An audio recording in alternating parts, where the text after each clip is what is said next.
or Stellenbosch is synonymous with Cabernet, depending on how you look at it. Yeah. Was that the reason why you put it, You think, darling? got it in the winery and slapped your name on it, or Yeah, I think you wouldn't be taken seriously as a Stellenbosch brand? No, exactly. We- Still not. You want to realize what you can do. I guess Dump the Australian. She tried. Yeah. we both love drinking Cabernet. Yep. And we'd worked with a lot of Cabernet in Stellenbosch. At your previous, like, Yeah, Bonnier and both of Stellenbosch us, and- previous okay. jobs, and overseas as well, like in California, we work at Cabernet. And it was, especially locally, people seem to have to pick it. I mean, when we worked with these vineyards before, where you have no choice but to pick it at potential alcohol of 14.5 to 15%. Why? Grapes they taste green up until they are 26 bricks. Yeah, right. So and no So matter how much you remove leaves, even though the sugar's there, they still taste it's underripe. this green, taste, and they taste underripe. And the tannin, like often they're incredibly tannic. Then we found this little vineyard while we were sampling our Chenin or picking our Chenin the one day, our Karibib Chenin, and it was middle of Feb, and this Cabernet tasted ripe, and we just couldn't believe that. Technically, it should be a month later that it had those sort of flavors. Yes, yes. So we spoke to Joshua and said, could we maybe take a ton of this? Took a sample, and we decided to pick it shortly after, and we made it 12.5% alcohol cab. And we thought, okay, now this is something we can now work with. Let's see where this can go, because that fits more into kind of what we're doing. Making something from granite, and just had such lovely ripe fruit characters at a low alcohol. And so that first harvest was 100% whole bunch, if I'm not mistaken.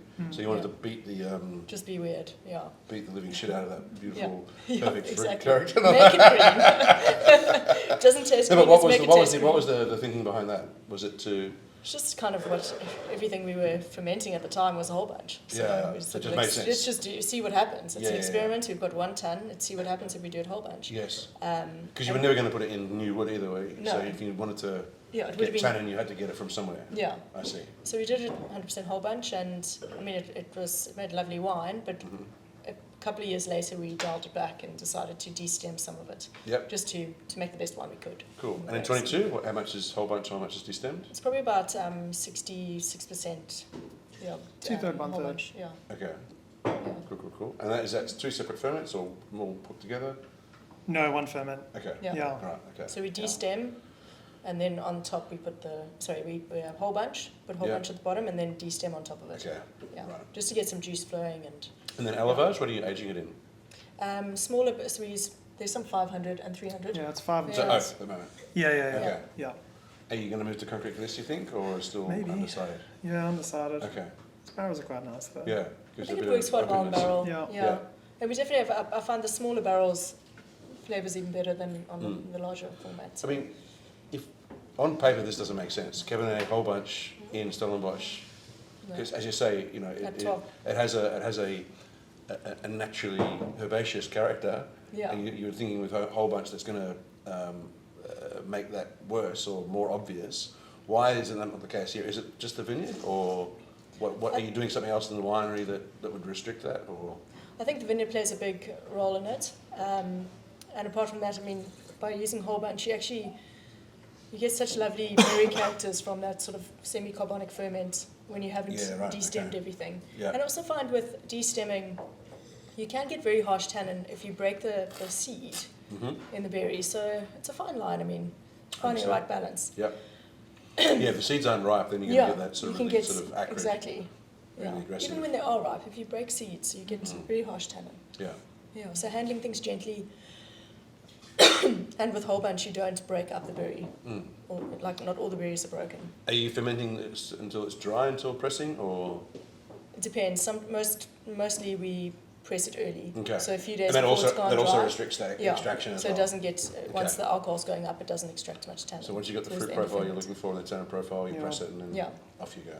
Yeah. Okay. And then just let it go dry in tank. Oh, very cool. And it's such an interesting wine because there is no other, that I know of at least, I mean, I'm happy to take anyone else, if anyone else knows, of a Cabernet in Stellenbosch doing this sort of type of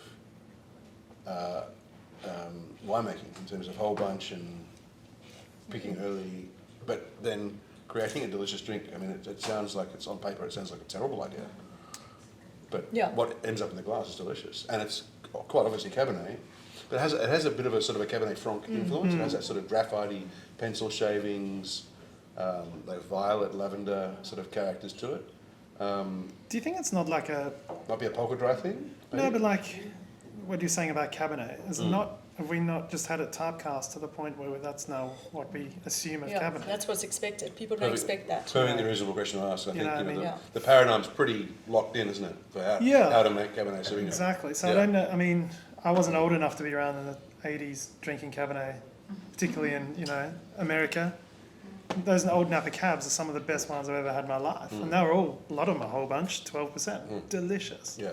So, the narrative and the way the wine was made changed, obviously more so than any other grape by a mile. Yeah. So I don't know whether it's just maybe this is just kind of how it used to be made. I don't know. Yeah, that's all fair, Yeah. fair comments. And plus the 15% Cinsault you sneak in doesn't hurt. No, joke. But that would also be how it was. Exactly. Yeah. 50% since Yeah. probably. Yeah, 20% cap. Yeah. Exactly. Cinsault's cheaper. So. Yeah. Yeah. And it yields better. And yields better, exactly. Yeah. That's delicious. Easy to grow. There's a lovely cassis fruit profile on the finish, but it's so delicate and moorish because the acidity and the tannins just envelop that fruit perfectly. And then you're left with a sense that I'm hungry and thirsty again. Like it is a wine destined for the table rather than sipping on with a cigar in front of the fire. Blah blah blah.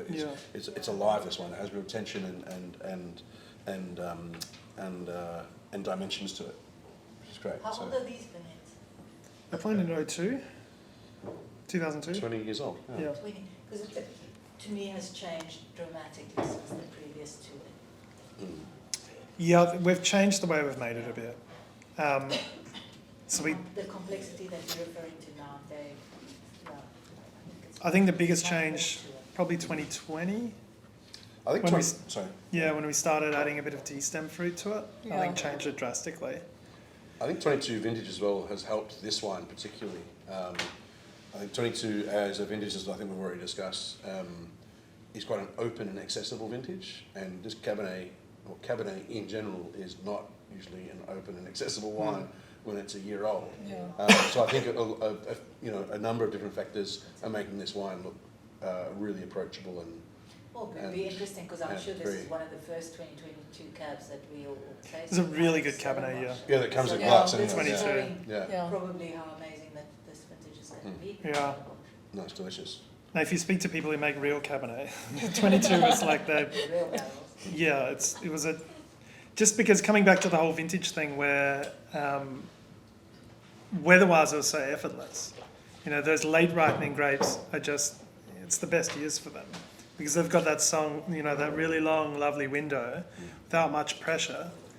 I don't know what they're going to say about 23. That could be the other side of the story, but No, they all picked just perfect. just before Yeah. the I was fourth at- rain. I was at the Stellenbosch during the 10 week rain. last week, and everyone just picked just before the rain. Just before, Yeah. which one? Which Yeah, rain? yeah, It's rain yeah, all yeah. the time. Yeah. So yeah, those late ripening grapes 10 minute last year window. just it was so easy for them. Yeah, super nice vintage for it. No, it was interesting. I was out seeing, very well-known Cabernet producer, and he said the young vineyards in 23 outperformed the old vineyards by far. Yeah. Which is interesting. And he said that's the first time that's happened. So yeah, super interesting. I think 23 is going to be a very interesting Cabernet vintage. Virus versus non-virus. Interesting. Yeah. I make this delight. It's a very interesting vintage. Just for everyone. quickly, thank you for the wines, guys.